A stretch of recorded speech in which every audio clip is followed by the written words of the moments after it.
Merci beaucoup, Alain Le Juste. Ça va, madame? Espérons qu'il sera juste également dans ses propos.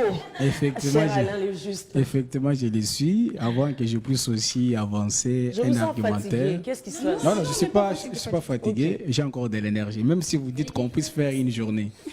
Alors, avant d'entrer dans cette deuxième partie pour mon intervention, j'aimerais d'abord revenir sur des points qui m'ont très choqué, tout en étant scientifique. Non, mais évitez d'être choqué à tout moment. Il y a trop de choses sur ce plateau aujourd'hui. Les premiers points relèvent d'abord de Maître Joël, lorsqu'il estime.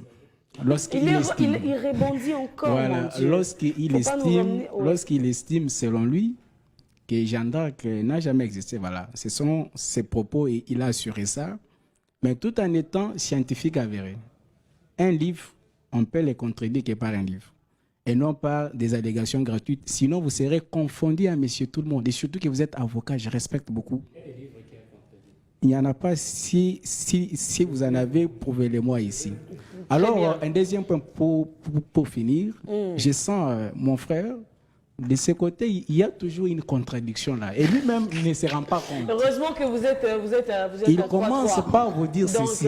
Il commence par vous dire que la femme doit d'abord être leader dans la maison avant qu'il soit dans la gestion de la chose publique. On rentre encore dans l'évaluation. Et lui-même, donc je finis là-bas. Et lui-même, il vous dit aujourd'hui la fonction principale de la femme, la mission pour laquelle elle est créée, c'était pour être une femme éducatrice et consort.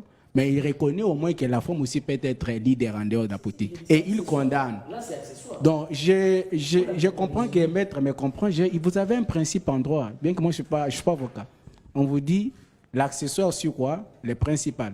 Il n'est pas dit que tout accessoire n'est pas bénéfique pour les principales. Donc ça, ce sont des choses que vous maîtrisez en tant qu'avocat. Comment je ne peux pas revenir là-dessous?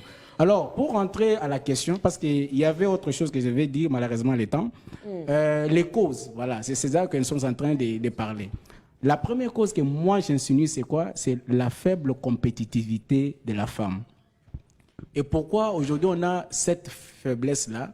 La faiblesse, elle a été causée d'abord par nous les hommes. Nous avons dit aux femmes que vous ne méritez pas. Nous avons réduit, comme maître l'a dit. Oh, la femme n'aime pas ça. La femme, il faut d'abord être là-bas. Et j'aimerais aussi dire, ici, on ne réduit pas la femme à la fonction politique. Parce que donc, si le sujet n'est pas bien compris, on peut parler un bon français, mais on est à côté. Ici, on parle de l'implication. On n'a pas réduit. On sait que la mission principale de la femme. C'est pourquoi j'ai dit, tout accessoire n'est pas l'implication de la femme dans les choses publiques. Ça, c'est qu'on parle. Le fait de s'engager. On n'a pas réduit. On n'a pas dit que la femme, c'est être dans la politique. On a dit, mais son implication, est-ce que ça peut apporter Parlons de causes alléguées, s'il vous plaît. Et la deuxième cause, c'est l'enseignement que nous avons prêché aux femmes. Nous leur avons dit que vous n'avez pas de sagesse. Vous n'avez pas d'intelligence. Moi, j'accuse les hommes et moi aussi, je fais partie de ces hommes-là. C'est ce que nous avons dit aux femmes. Nous leur avons dit que toi, tu ne peux pas prendre la parole en public. Parce que quand on dépourvu quelqu'un de la parole en public, en quelque sorte, on vous dit